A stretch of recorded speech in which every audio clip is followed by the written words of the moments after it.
Hey, shalom, shalom from your Dutch Uncle John, here to tell you what it is in David and Goliath, D&G Part 2. We are still in Kyrgyzstan. Today we have Lubimy Peach Nectar. Okay, now on the previous video, Part 1, we were talking about how there are antitypes in the Old Testament. Okay, and Yeshua Jesus has these prefigures, right? Adam, Yitzhak, Isaac, Joseph, Boaz, and King David are types of Yeshua, Moses being the ultimate. And there are also antitypes for the Antichrist, which is, you find all through the Bible, this Antichrist character or spirit.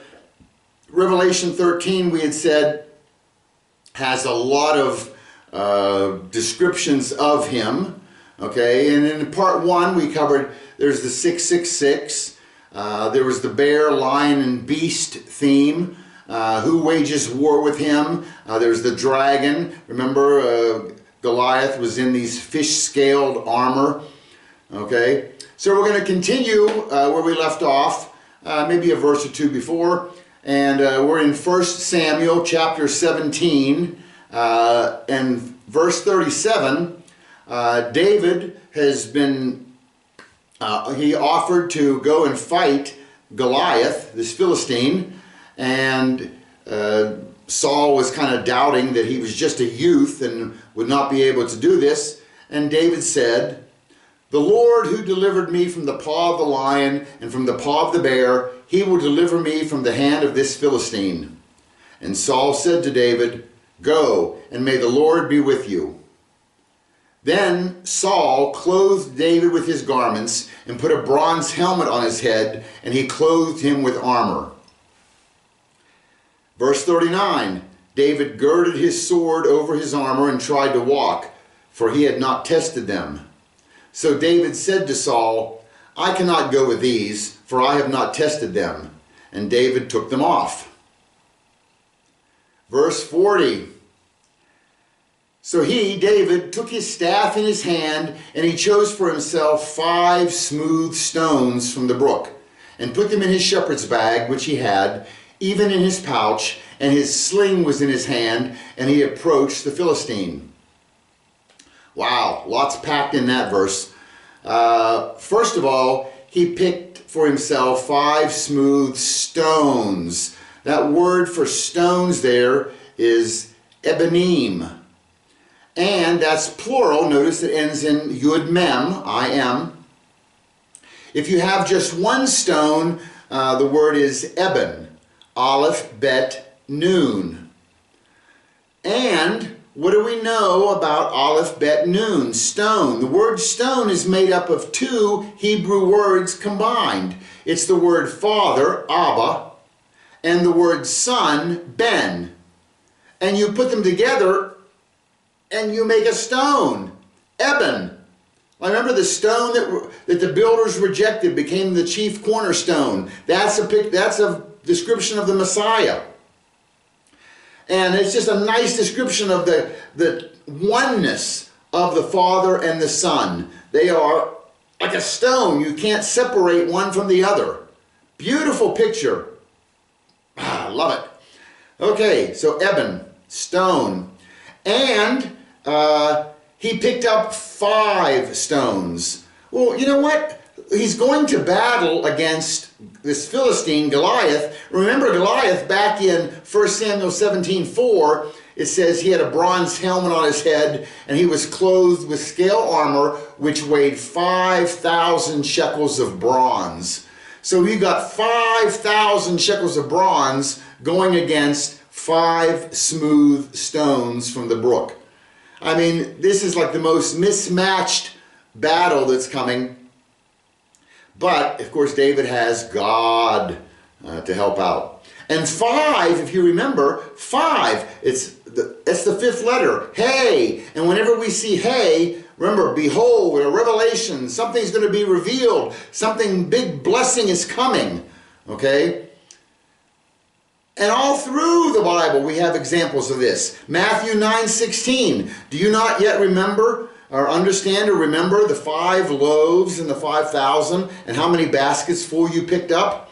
I mean, if you just go into that verse with, hey, look, he had 5 loaves. Wow, hey, 5. Something big is going to be revealed. It's all through the Bible. And God has given us these blessings in 5s. We have 5 senses, right? We have 5 fingers. Very nice, right? And remember there were 5 people in the Bible who, at the 5th mention of their name, the verse says they found favor. And David happens to be one of them. 1 Samuel 16:22, Saul said to Isai, Jesse, saying, let David now stand before me, for he has found favor in my sight. That is the 5th mention of David's name in the Bible.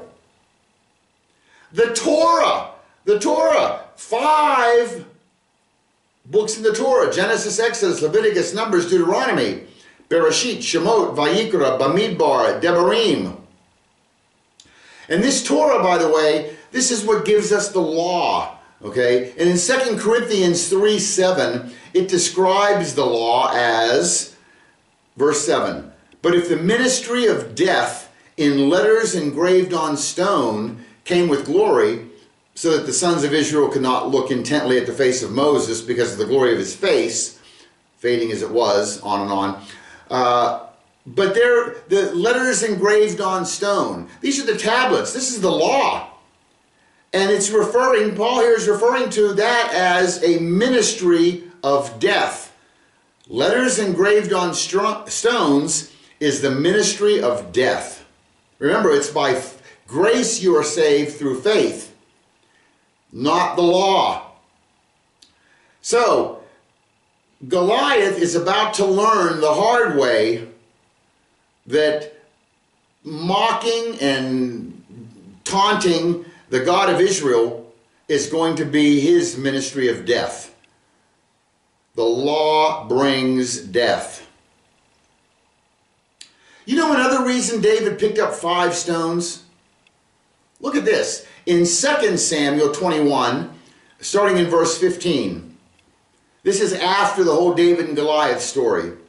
It says, now when the Philistines were at war again with Israel, David went down and his servants with him. And as they fought against the Philistines, David became weary.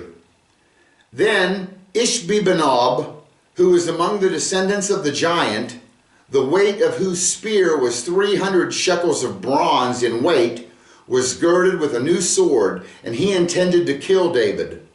But Abishai, the son of Zeruiah, helped him and struck the Philistine and killed him. Then the men of David swore to him, saying, you shall not go out again with us to battle, so that you do not extinguish the lamp of Israel. Very nice that his men are concerned about David. Listen, don't you be going to battle anymore. We don't want to lose you, the lamp of Israel. But who is this Ishbi-benob, one of the descendants of the giant? This is not Goliath. This is a different giant, okay? In 2 Samuel 21:16, here are a couple different translations. It says, Ishbi-benob was a descendant of the giants, from the English Standard Version, the New American Standard. Even the King James talks about which was one of the sons of the giant. Well, who's this giant they're talking about? Well, if you go back to the original Hebrew and the New International Version, the NIV, which I usually like to bash, but they got it right on this one. The Berean Study Bible got it right. Then Ishbi-benob, a descendant of Rapha. Who's Rapha? Okay? But anyway, that's what the original Hebrew says, not giants. And Rapha, this is the proper name of inhabitants of an area east of the Jordan. Okay? So we got this giant descendant from Rapha, whoever he is, and David ended up killing him. In 2 Samuel 21:18, now it came about after this that there was war again with the Philistines at Gob. Then Sibbecai, the Hushathite, struck down Saph, who was among the descendants of the giant. Saph. Who's he? I don't know, another giant guy. 2 Samuel 21:19. There was war with the Philistines again at Gob, and Elhanan, the son of Yair-Uragim, the Bethlehemite, killed Goliath the Gittite, the shaft of whose spear was like a weaver's beam. Well, here's another giant. This is not Ishbi-Benob. This is not Saph. This is a guy named Lami. How do we know that? Because 1 Chronicles 25 retells that same story. Look, and there was war with the Philistines again. And Elhanan, the son of Yair, killer of Lami, the brother of Goliath the Gittite, the shaft of whose spear was like a weaver's beam. They're telling the same story here, but here they're giving his name, Lami. And he was a descendant of these giants. Look at 2 Samuel 21:20, starting. There was war at Gath again, and there was a man of great stature who had 6 fingers on each hand and 6 toes on each foot, 24 in number. And he also had been born to the giant. And when he defied Israel, Jonathan, the son of Shimei, David's brother, struck him down. So here's a different guy. This isn't one of those Lami or Saph or Ishbi-Benob. He doesn't have a name, but he's the man of great stature who had 6 fingers on each hand and 6 toes on each foot, 24 in number. And in 2 Samuel 21:22, it says, because it's just described all 4 of these guys, these 4 were born to the giant in Gath, and they fell by the hand of David and by the hand of his servants. There they are, all 4 of them. And if you look at the different translations, the New Living, the English Standard, the New American, and the King James, they all talk about these 4 were descendant from the giants in Gath. But the original says they were descendants of Rapha in Gath. So, there you go. And by the way, these 4 that were born to Rapha in Gath,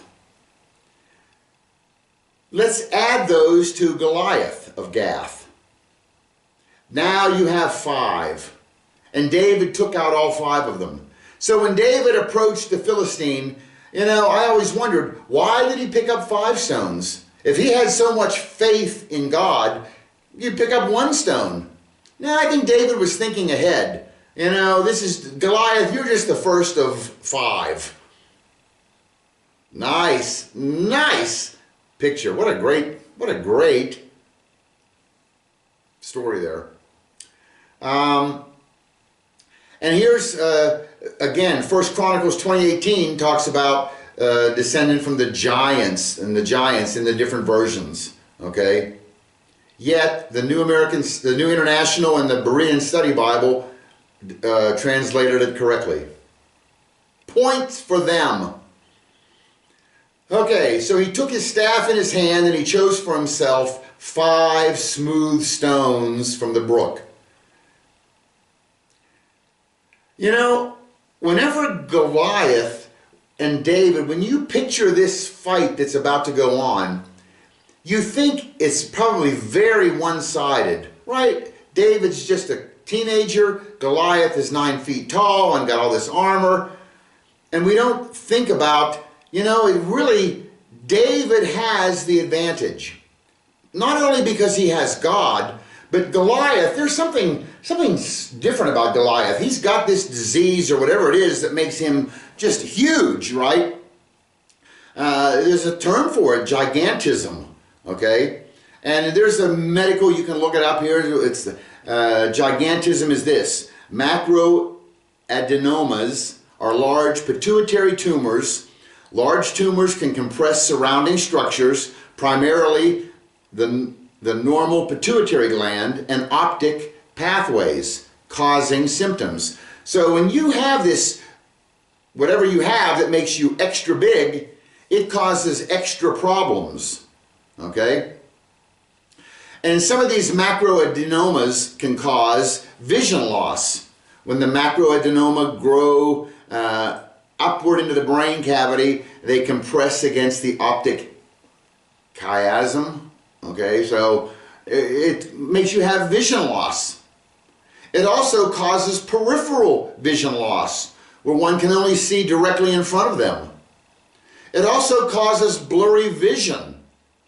These macroadenomas grow forward and compress against the optic nerve and make things blurry. And colors are not perceived as bright as usual. So, you know, Goliath, imagine he has, well, you don't imagine, he's got gigantism, and he can have all of these symptoms. And so his vision is a little blurry. He can't see what's coming from the side. His vision's going out, and it's blurry, and, you know, it really is not a fair fight. He's got vision problems, and that's a huge disadvantage. All right. 1 Samuel 17:40. We already read this one. He took his staff in hand and chose 5 stones. 41 says, then the Philistine came on and approached David with the shield bearer in front of him. You know what? This is the second mention of the shield bearer. And we said if Goliath is this massive guy, his shield is a massive shield, and his shield bearer must be a pretty massive guy, right, to carry this thing. So who is this shield bearer, and how does he apply? Remember, Goliath is a type of Antichrist, right?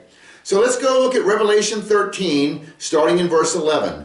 And it says, then I saw another beast coming up out of the earth, and he had 2 horns like a lamb, and he spoke as a dragon.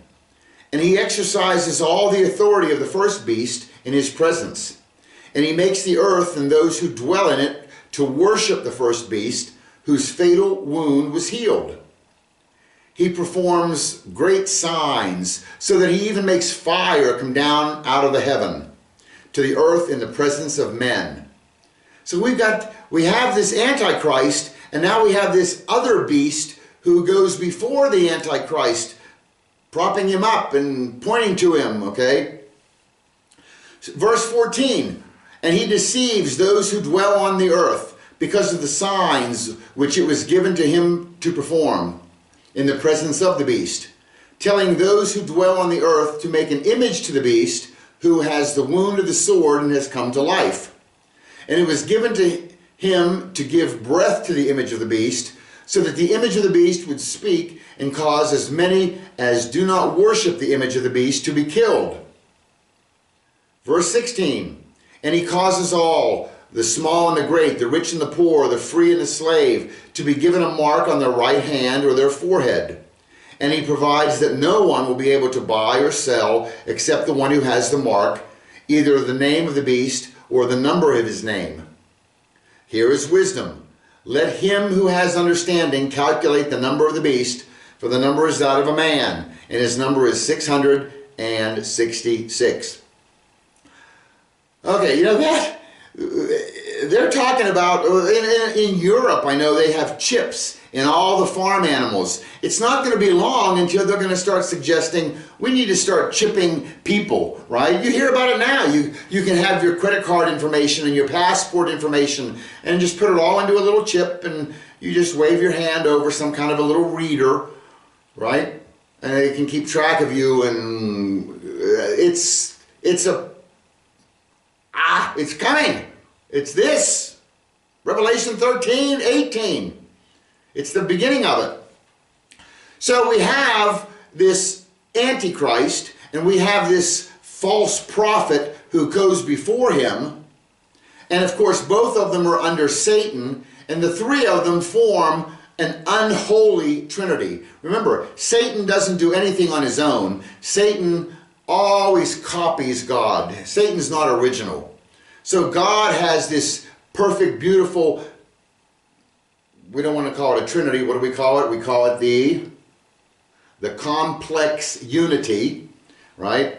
Well, Satan copies this with his unholy trinity of Satan, Antichrist, and false prophet. And I think that this shield bearer is the type of the false prophet. There you go. Revelation 20, verse 8. And the devil who deceived them was thrown into the lake of fire and brimstone, where the beast and the false prophet are also. And they will be tormented day and night forever and ever. All right!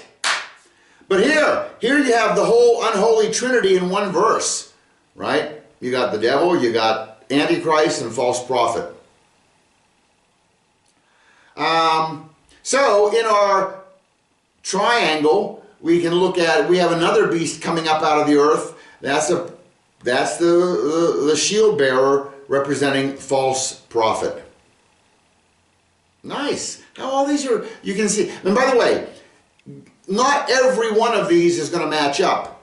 Just like Joseph has a lot of parallels to Jesus, but he doesn't have everyone. If he had every parallel, he'd be the Messiah, right? And Goliath is not going to have every parallel to the Antichrist, or he would be the Antichrist. Okay, 1 Samuel 17:42. When the Philistine looked and saw David, he disdained him, for he was but a youth and ruddy, with a handsome appearance. You know, here David is just this young kid, right? But he ends up becoming Israel's biggest, greatest king. Smallest son of Jesse becomes Israel's biggest king.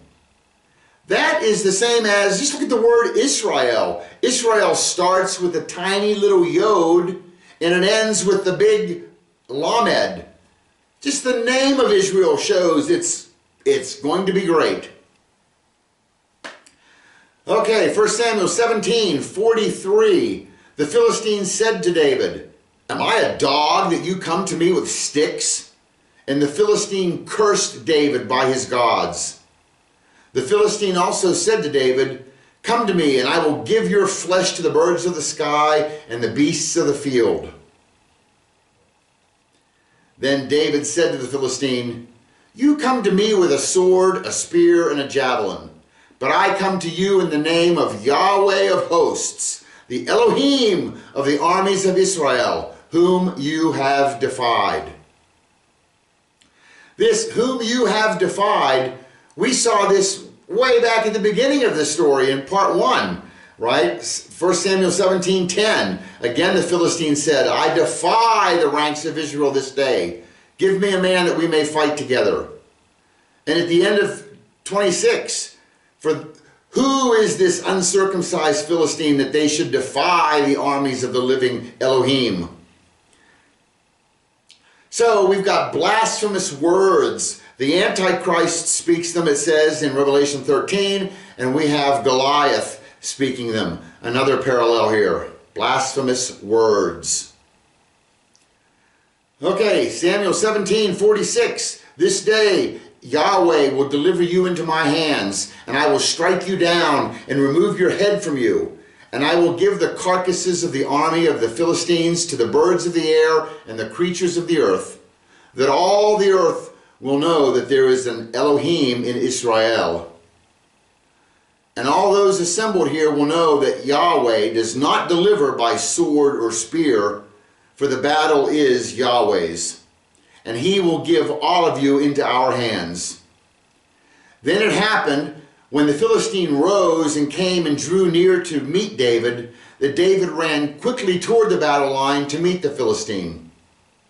Wow, it's getting exciting. Way to go, David. He's not running from the fight, he's running into the fight. I love it. 1 Samuel 17:49. Then David reached into his bag and took out a stone and slung it. Striking the Philistine on the forehead, the stone sank into his forehead and he fell face down on the ground.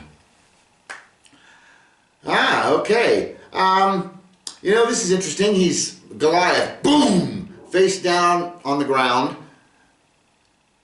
Let's go back to Genesis 3:19. This snake, serpent, Satan, he's deceived these people into eating the forbidden fruit. And afterward, God is doling out curses and punishments, okay? The snake gets cursed, and the woman gets cursed. The man actually doesn't get cursed. In 3:19 it says, by the sweat of your face you will eat bread till you return to the ground, because from it you were taken, for you are dust, and to dust you shall return. God actually curses the ground, and then man's going to have to till the ground. But there was no curse given to man. But we were dust, because he formed us from the dust, and to the dust we will return. And in Genesis 3:14, whenever God is cursing the serpent, it says, and Yahweh Elohim said to the serpent, to the Nachosh, because you have done this, cursed are you more than all cattle, and more than every beast of the field. On your belly you will go, and dust you will eat all the days of your life. So the serpent is going to eat dust. And in 1 Samuel 17:49, Goliath, boom, face down, the stone sank into his forehead and he fell face down on the ground. Goliath, eat dust. He's the serpent, Satan, Antichrist figure. Boom, eat dust. Love it. Okay, and, you know, this stone hits him in the head and knocks him down. And maybe kills him. We're not sure here right now. But Goliath is receiving a fatal head wound. And look at Revelation 13:3. And I saw one of his heads as it were wounded to death, and his deadly wound was healed. And all the world wondered after the beast. So this Antichrist, he's going to receive a mortal head wound, just as Goliath did. Another parallel on our triangle, head wound. Nice. Verse 50. Thus David prevailed over the Philistine with a sling and a stone, and he struck the Philistine and killed him, but there was no sword in David's hand. Now why I mentioned earlier is, did he kill him with the stone? It says here, and he struck the Philistine and killed him. Okay? Then go to verse 51, and it says, then David ran and stood over the Philistine and took his sword and drew it out of its sheath and killed him and cut off his head with it. When the Philistines saw that their champion was dead, they fled. I don't know whether the stone killed him in verse 50 or in verse 51, he took the sword, drew it out, and killed him. It's kind of ambiguous there, which verse killed him. Was it the stone or his sword? But he did cut off his head with it, okay? And there's a nice type parallel here, because David is a type of Christ, and he slew Goliath with a sword. And if you go to Revelation 19, verse 15 and 21, it says, from his mouth comes a sharp sword, so that with it he may strike down the nations, and he will rule them with a rod of iron, and he treads the winepress of the fierce wrath of God, the Almighty. And the rest were killed with that sword, which came out of the mouth of him who sat on the horse, and all the birds were filled with their flesh. This is talking about Yeshua, right? He's going to defeat his enemies with the sword that comes out of his mouth, and David used the sword to defeat his enemy. Verse 52, the men of Israel and Judah arose and shouted and pursued the Philistines as far as the valley and to the gates of Ekron. And the slain Philistines lay along the way to Sha'araim, even to Gath and Ekron. The sons of Israel returned from chasing the Philistines and plundered their camps. Verse 54, and David took the Philistine's head and brought it to Jerusalem, and he put his weapons in his tent. Verse 55, now when Saul saw David going out against the Philistine, he said to Abner, the commander of the army, Abner, whose son is this young man? And Abner said, by your life, O king, I do not know. The king said, you inquire whose son the youth is. So when David returned from killing the Philistine, Abner took him and brought him before Saul, with the Philistine's head in his hand. Saul said to him, "Whose son are you, young man?" And David answered, "I am the son of your servant Jesse, Isai, the Bethlehemite." Okay, that wraps up 1 Samuel 17. And you can see all these parallels between Goliath and Antichrist. And David, he's got parallels with the Christ, the Messiah, right? The son of David. So we're going to wind it up there. Thanks for watching. God bless. To God be the glory. To God be the honor. To God be the praise. We will see you soon. Bye-bye. Wait! We have a bonus. You know, go back to 1 Samuel 17:54. It says, "And David took the Philistine's head and brought it to Jerusalem, and he put his weapons in his tent." From where this battle took place, back to Jerusalem is 20 miles. Okay? And it says David took the Philistine's head. Remember, he brought it when he went before Saul. He was carrying this head. And if this guy is 9 feet tall, his head is a big head, right? And all of his weapons. So when he gets back to Jerusalem, what does David do with a big dead head? He's not going to put it in the tent with the weapons, because in a day or two it's going to start stinking.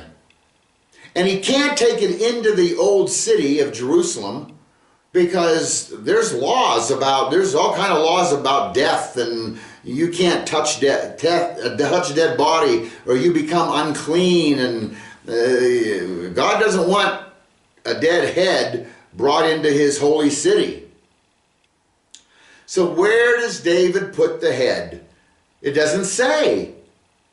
Does he bury it somewhere? He could, you know. I have a suspicion as to where he put it. You know, there is a place in Jerusalem, and it's just outside of the old city. In fact, it's on the east side of Jerusalem, just up the road from the Damascus Gate. And you cross the street, and there is a bus terminal. It's kind of the Palestinian bus terminal. If you want to take a bus to Ramallah or to Jericho, this is where you'd catch the bus. There's another bus station on the other side, the Israeli side, and it's all Israeli, but you understand, the Jewish side. And those buses go to parts of Israel where the Jews are. So this bus station, okay, there's all these buses parked in a big parking lot, and behind the bus station there is this outcropping of rock, okay, and it looks like a skull. And down inside of this big rock outcropping, there's all kind of caves and tunnels. And I think that maybe David put it in one of those caves. This is my suspicion, behind this rock outcropping. This rock has a name. It's called Golgotha. Perhaps you've heard of it, okay? Which, if you go back to Judges chapter 9, verse 53, it says, "A certain woman threw an upper millstone on Abimelech's head, crushing his skull." The Hebrew word for skull is Goliath. There it is, okay? Well, that's interesting, okay? Because this big rock outcropping is called Golgotha, the place of the skull. And here's a picture of me, I think it's back in 2008 maybe. And you can kind of see, you can see some buses parked on the bottom right there. And it kind of looks skull-like. Let me take another picture. Here's one. You can see sunken eyes. You can see a sunken nose and where the mouth will be. It looks like a skull. Okay? And this, my friends, is just across the street from the ancient holy city. And we know from the Brit Hadashah, the New Testament, Matthew 27:33 says, and when they came to a place called Golgotha, which means the place of the skull, and Mark 15:22 says, then they brought him, Yeshua, to the place Golgotha, which is translated place of a skull. And Luke 23:33, when they came to the place called the skull, there they crucified him and the criminals. And in John 19:17, they took Yeshua, therefore, and he went out, bearing his own cross, to the place called the place of a skull, which is called in Hebrew Golgotha. This is where Yeshua Jesus was crucified, on top of this place of the skull. And it looks like a skull. And in Hebrew, the Hebrew word name is Goliath, which is skull. You know, I have a very dear friend named Reuben. I met him in the United States. He was Jewish. And he's the one who told me, you want to show me Jesus? You show me Jesus in the Old Testament, in the Torah, in Hebrew. He told me this many years ago, and it's what inspired me to learn Hebrew and to dig all that I dig so I could show him. And Reuben eventually moved back to Israel after 22 years in America, and I went and visited him often. He just died this week, and it's extremely sad. But I had the great blessing of meeting with Reuben in Jerusalem. And I took him to the bus station. Jews don't go to that side of town. Jews don't go to that bus station. And we walked back to where the buses are parked. And he looked at this rock outcropping and he said, what do you call this? And I said, Reuben, it's called Golgotha. And he just stopped in his tracks and he said, the Hebrew word for head bone is Goliath. It's like the light went off, that Jesus was crucified on top of that hill. And you know what? Jews never go to that side of town. Jews would not go to that bus station. It's right there. It's right there, but they don't go and see it. Look at this picture. If any Jews are watching, there it is, Golgotha, the place of the skull. It's in your holy city, Jerusalem. And Yeshua is crucified on top of that.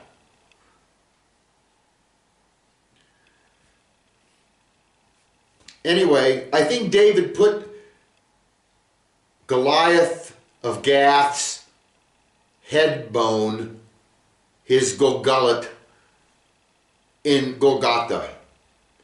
And I think the name is just very clever, how God calls the Hebrew word for skull Goliath. And the place where Jesus is crucified is the place of the skull, Golgotha.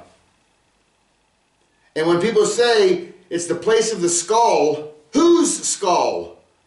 It's Goliath of Gath's skull is in there. Goliath of Gath. Goliath of Gath. Golgotha. And when Jesus was hanging on the cross and his blood is dripping down on this place of the skull,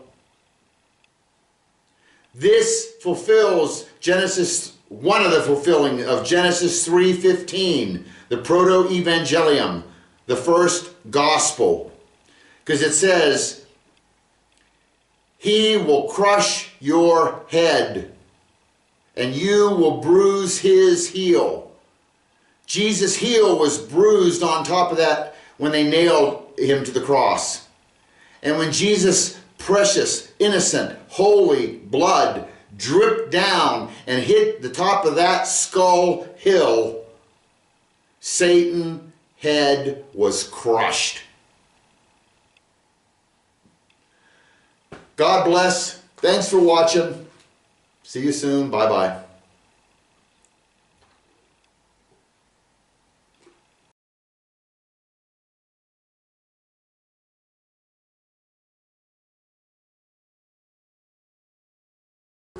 Wait, we have another little bonus. You know, if you look in the book of Ruth, chapter 1, verse 2, it talks about Ruth, her in-laws. And it says, the name of the man was Elimelech, and the name of his wife was Naomi. And the names of his two sons were Mahlon and Chilion, Ephratites of Bethlehem in Judah. And now they entered the land of Moab and remained there. Okay, so why are we bringing up Ruth in this story? Okay, well, these two boys, they married two Moabite women, Ruth and Orpah. Okay, and then the two boys died. So Ruth decides to go with Naomi back to Israel. Orpah does not want to go back. And Orpah, her name is spelled Ayin Resh Pei Hey. Orpah, by the way, it references neck. Okay, the oref is the word for neck in Hebrew, stiff neck. You see it in Exodus 33:5, and the Lord said to Moses, "Say to the sons of Israel, you are a stiff-necked people." Okay, so again, how is Orpah related to any of this? Well, in our talk about Goliath, remember he had 4 brothers. And in 2 Samuel 21:22, it says, these 4 were born to the giant in Gath, and they fell by the hand of David and by the hand of his servants. We read this earlier, okay? And remember, it says they were born to the giant in Gath. That word giant is not giant. That word in Hebrew is Rapha. Okay, remember Ishbi-Benob, who is descendant of the giant, who is descendant of the Rapha. And they struck down Saph, who is a descendant of the Rapha. Well, that word Rapha has the same 3 letters as Orpah's name. Okay, and Jews in the Talmud, which I don't read the Talmud, I stick with Torah and Tanakh. But in the Talmud, they believe that Goliath and his 4 brothers were descendants, or they were the children of Orpah. That's interesting. Now, we have no biblical proof of that, but it is Jewish lore, and I thought you might like to know that, that Goliath's mother, there's a good chance, is Orpah. Okay, there's your extra super bonus. God bless. See you soon. Bye-bye.